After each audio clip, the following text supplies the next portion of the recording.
इस कार्यक्रम के पुण्यार्चक हैं श्री कंवर लाल जी, महावीर प्रसाद जी पाटनी, आर के ग्रुप, मदनगंज, किशनगढ़, राजस्थान।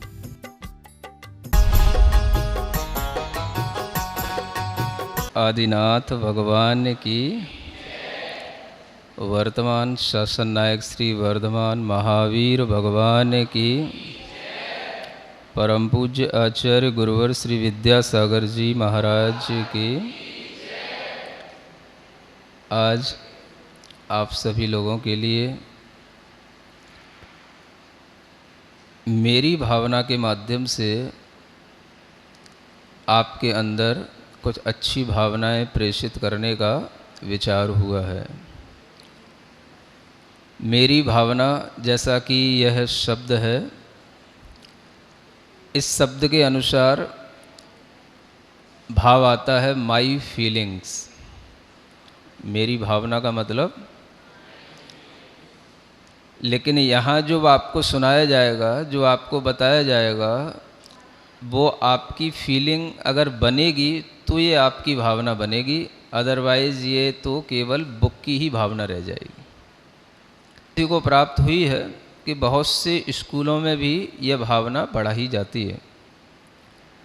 अगर प्रत्येक व्यक्ति अपने दिन की शुरुआत इस भावना के माध्यम से करे तो उसके अंदर अच्छे विचार, अच्छे भाव हमेशा बने रह सकते हैं।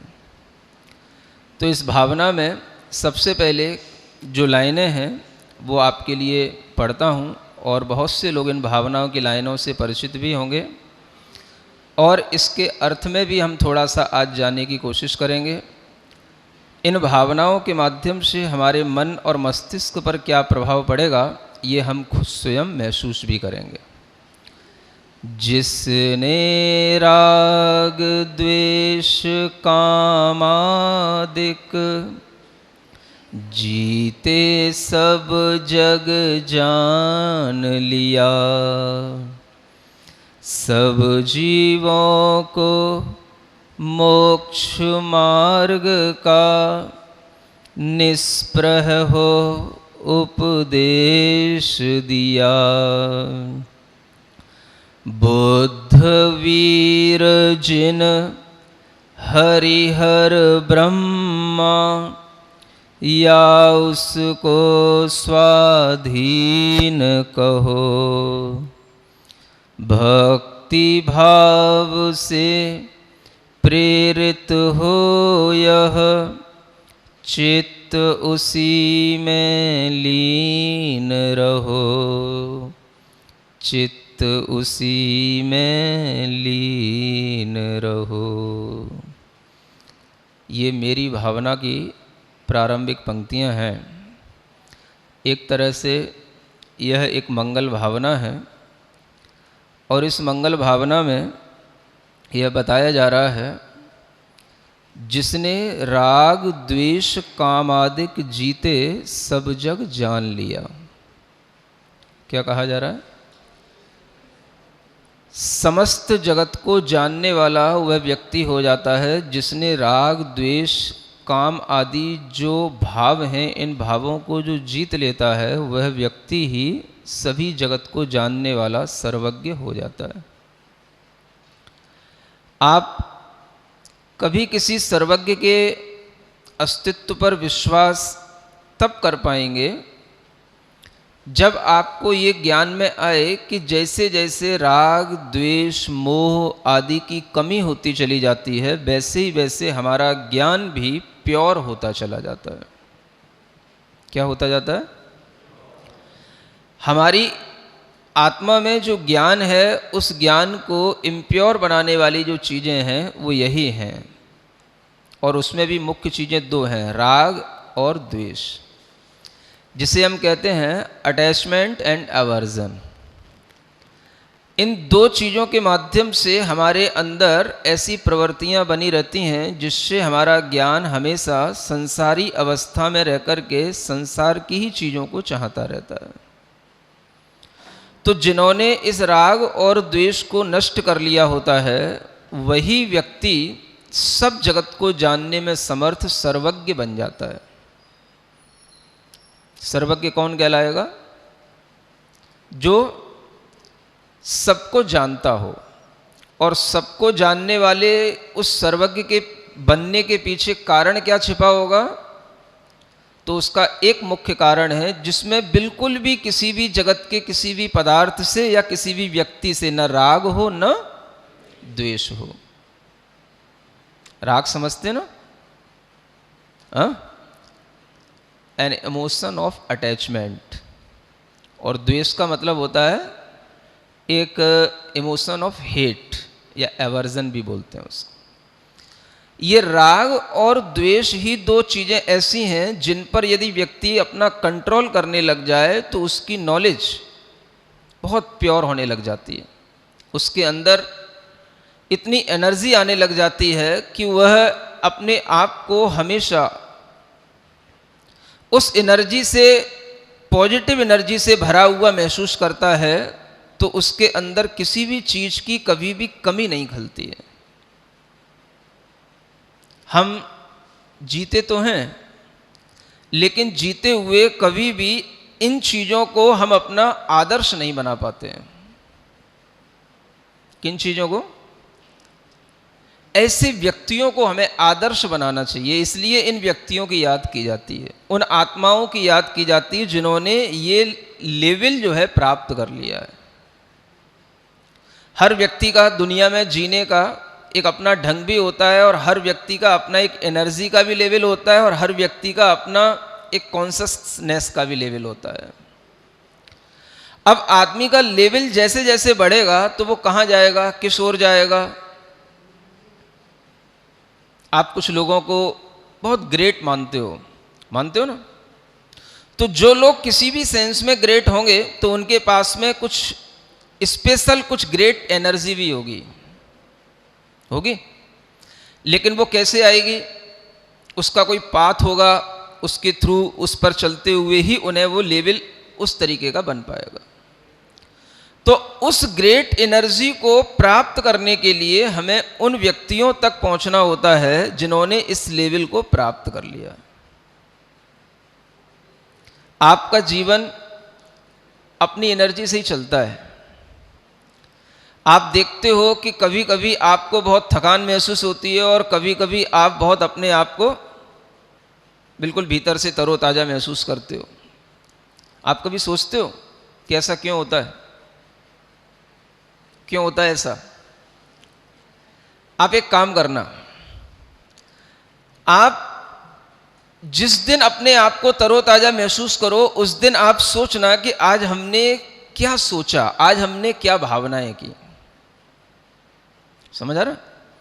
और जिस दिन आपको बिल्कुल थकान महसूस हो, सब कुछ अच्छा खाने के बाद भी, अच्छे प्रोटीन्स, विटामिन सब लेने के बावजूद भी जो है आपके अंदर मन अच्छा ना हो, आपका किसी भी काम में मन ना लग रहा हो, तो आप महसूस करोगे कि कहीं ना कहीं हमारे आसपास ऐसा एनवायरनमेंट है जिसके माध्यम से हमारे अंदर एक नेगेटिव एनर्जी आती जा रही है, और उसी के कारण से हमारे अंदर ये थकान बढ़ रही है। सुन रहे हो? दोनों प्रकार के सोर्स हमारे पास में है। सोर्स ऑफ नेगेटिव एनर्जी भी होते हैं और सोर्स ऑफ पॉजिटिव एनर्जी भी होते हैं। और जैसी एनर्जी को हम अपने अंदर लेंगे, वैसा ही जो है हमारे अंदर विचार आएगा, वैसे ही हमको फीलिंग आएगी, और वैसा ही हम बनते चले जाते हैं। अगर आप दिन भर लैपटॉप पे रहोगे, दिन भर मोबाइल पे चैटिंग करोगे, दिन भर आप ऐसी न्यूज़ सुनते रहोगे, उसने उसको मार दिया, उसने उसको नुकसान पहुंचा दिया, उसने उसका बुरा कर दिया, वो पकड़ा गया, उसको जेल हो गई, समझ आ रहा है? उसने उसके साथ में दुर्व्यवहार किया, उसने ऐसा कर दिया, उसने वैसा कर दिया। जितनी आप गलत न्यूज़ सुनते रहोगे, जानते हो क्या होगा उससे? आपका एनर्जी लेवल डाउन होता चला जाएगा, और आपके अंदर एक थकान महसूस होगी, जो आप सब कुछ खाने पीने के बावजूद भी अपने आप को परेशान महसूस करोगे हमेशा। ये किस बात पर डिपेंड करता है? इस बात पर डिपेंड करता है कि हमारे दिमाग में क्या चल रहा है, हमारे भीतर क्या फीलिंग आ रही है। समझ आ रहा है? हमारी भावनाएं कहाँ चिपक रही हैं, हम कहाँ पर अपने विचारों को जोड़ रहे हैं, इस बात पर डिपेंड करता है। अगर आपके अंदर हमेशा इसी तरीके के नेगेटिव लोगों के विचार आते रहेंगे, उन्हीं के बारे में सोचते रहोगे, आपके दिमाग में अलग तरीके की एक थकान पैदा हो जाएगी। कोई आतंकवादी है, कोई चोर हैं, कोई लुटेरे हैं, कोई दहशतगर्दी हैं, कोई बुरे बुरे बलात्कार जैसे काम करने वाले हैं, उन लोगों के बारे में हमेशा सुनते रहो, बस सोचते रहो, उसने ऐसा कर दिया, वो ऐसा मर गया, उसने उसके साथ ऐसा कर दिया। समझ आ रहा है? तो क्या होगा, आपका दिमाग कितना भी कुछ अच्छा हो, लेकिन आपके लिए कम से कम एक दिन वो खराब हो जाएगा। और अगर यही डेली चलता रहा तो आपका हर दिन खराब होता चला जाएगा। समझ में आ रहा है? क्या करना पड़ता है? ऐसा नहीं है कि हमारा दिमाग है तो कुछ भी सोच सकता है, हमारा दिमाग है तो जो भी चीजें दुनिया में घटित हो रही हैं हम उसको देखें जाने। देखें जाने तक तो ठीक है, लेकिन अगर हम उसमें इन्वॉल्व हो जाते हैं और वो चीजें हमारे ऊपर हावी होने लग जाती हैं, तो हमें अपने आप को उन चीजों से बचाना चाहिए। कब बचा पाओगे? जब आपके पास में कोई आइडियलिस्टिक पर्सन होंगे, आपके पास में कोई ऐसा आदर्शवादी व्यक्तित्व होगा जिसके बारे में आप सोच करके सोचो कि ये सब चीजें तो बेकार की हैं, होती रहती हैं, कोई मतलब नहीं इन चीजों से। समझ आ रहा है? ये तो मैं जानता हूं, जो सब लोग गलत काम करते हैं उनको गलत ही उसका रिजल्ट मिलता है, ये तो मैं जानता हूं।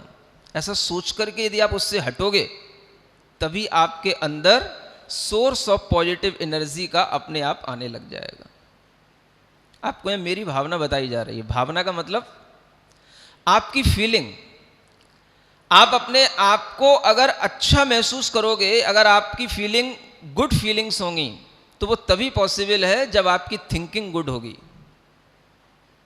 आपके पास में एनर्जी का जो एनवायरनमेंट है वो बिल्कुल पॉजिटिव होगा, तभी आपके अंदर फीलिंग्स गुड होंगी। अदरवाइज आपकी फीलिंग्स, आप कितनी अच्छे घर के हो, आप कितना ही पढ़े लिखे हो, आप कितनी शानदार जॉब कर रहे हो, कितनी अच्छी कंपनी में बैठे हो, आपकी फीलिंग अच्छी नहीं हो सकती है। कैसे होगी? जब आपको ये पता हो कि ग्रेट एनर्जी के सोर्स कहां से आते हैं। आप सोचो, यहां किसके लिए कहा जा रहा है? बुद्ध वीर जिन हरि हर ब्रह्मा, या उसको स्वाधीन कहो। जिस व्यक्ति ने अपने अंदर के राग को, द्वेष को जीत लिया होता है, वही व्यक्ति बुद्ध बनता है। बुद्ध माने जानते हो? किसी व्यक्ति से मतलब नहीं है, क्वालिटी है ये। बुद्ध का मतलब क्या होता है? एक भीतर से जागृति रहना, है ना, टू बी अवेकेंड। हमेशा अपने आप को जागृत रखना भीतर से। कैसा जागृत रखना? कि दुनिया में रहते हुए भी दुनिया की कोई चीज हमारी फीलिंग्स पर अटैक ना कर पाए, तब आप बुद्ध कहलाओगे। सुन रहे हो? उन्हीं को वीर बोलते हैं, जो अपने आप पर इतना कंट्रोल कर लेते हैं, उन्हीं को हम महावीर कहते हैं। वही हमारे लिए जिन कहलाते हैं। और ये तभी पॉसिबल होता है जब हम राग, द्वेष, मोह, इन सब इमोशंस पर अपना कंट्रोल कर लेते हैं, या यूं कि हम इनको जीत ही लेते हैं, तभी वो जिन कहलाते हैं। अब ऐसा जो आत्मा अगर हम कभी स्मरण करेंगे, तो हमारे अंदर क्या होगा? अपने आप पॉजिटिव एनर्जी का सोर्स अपने आप हमारी अंदर उसका फ्लो होने लग जाएगा। होगा कि नहीं होगा? अगर आप किसी डाकू के बारे में सोचोगे, लुटेरे के बारे में सोचोगे, किसी दहशतगर्दी के बारे में सोचोगे, तो क्या होगा? कैसे मरा होगा, कैसे मारा होगा, कैसे उसने ये किया होगा। समझ आ रहा ना? ऐसे सोचते सोचते क्या होगा? आपका दिमाग किसी काम में नहीं लगेगा। समझ आ रहा? और अगर आप ऐसे व्यक्ति के बारे में सोचें जिन्होंने राग को, द्वेष को, मोह को इतना जीत लिया कि उन्हें संसार से कोई प्रयोजन ही नहीं, और भीतर से इतने अलर्ट हैं, इतना वो भीतर से जागृत हैं कि हमेशा संसार की हर चीज को देखते रहते हैं, जानते रहते हैं, लेकिन कोई भी रिएक्ट नहीं करते हैं। उन्हें हम क्या बोलते हैं? जिन बोलते हैं। क्या बोलते हैं उन्हें? जिन। जिन माने जीतने वाला, जीतते जाओ। जैन धर्म हमेशा आपको जीतना सिखाता है। जीतो। सुन रहे हो? किसको जीतो? अपने पड़ोसी को, अपने बगल वाले स्टूडेंट को, किसको जीतो? इसका नाम क्या होगा? जिन होगा। सुन रहे हो? और उस जिन का जो पाथ फॉलो करते हैं उन्हीं को जैन कहते हैं। क्या सुन रहे हो? जैन किसे कहते हैं? जो जिन हो गए हैं और उन्हीं के जो पाथ पर चल रहे हैं उन्हीं को हम जैन कहते हैं। समझ आ रहा है? तो जब हम जीतने वाले लोगों को स्मरण में लाएंगे, जब हम जीतने वाले लोगों की संगति करेंगे, तो हमारे अंदर भी एक जीतने का भाव पैदा होगा। किसको जीतने का? अपने ही मन को जीतने का, अपने ही भावों को जीतने का, अपनी ही दुखों को जीतने का। सुन रहे हो? और जो जीत लेगा वो क्या कहलाएगा? वही बुद्ध है, वही वीर है, वही ब्रह्मा है, वही जिन है। नाम कुछ भी दे दो, वही हरि है, वही हर है, वही नाम कुछ भी हो सकता है, लेकिन भीतर से उसके अंदर ये क्वालिटी डेवलप हो चुकी। तो हमेशा जैन दर्शन क्वालिटी की ओर देखता है, पर्सन की ओर नहीं देखता है। क्या देखता है? क्वालिटी माने आपके अंदर ये क्वालिटी आई कि नहीं। नाम आपका कुछ भी हो, इससे कोई फर्क नहीं पड़ता है। हम किसी भी भगवान को किसी भी नाम से पुकार सकते हैं, बस ये है कि आपके अंदर ये चीज नहीं होनी चाहिए। क्या? एक तो राग द्वेष मोह नहीं होना चाहिए, और दूसरी बात, अगर आप ये डिक्लेयर करें कि मेरे अंदर राग द्वेष मोह नहीं है, तो फिर आपको सब कुछ जानने में आना चाहिए। आपकी नॉलेज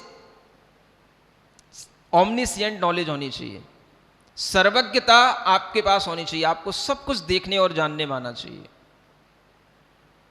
क्योंकि सर्वज्ञता उसी को प्राप्त होती है जिसके अंदर से राग द्वेष मोह नष्ट हो चुके होते हैं। तो बस इतनी सी बात है। अगर हम इतना सा समझ लेंगे कि भगवान बनने का कारण क्या है और भगवान बनने के बाद में क्या होता है, तो बस हमारे लिए एक सही रास्ता मिल जाएगा और हम कभी भी परेशान होंगे तो ऐसे ही भगवान को याद करेंगे, आपके अंदर अपने आप पॉजिटिव एनर्जी आएगी और आप अपने जीवन को अच्छा बना सकेंगे। तो क्या याद करना है? एक तो ये कि भगवान के अंदर क्या होता है। क्या होता है भगवान के अंदर? सब कुछ जान लिया। क्या लिखा है? सब कुछ जान लेने वाला। समझ आ रहा है? आप क्या हो, क्या थे, क्या होगे।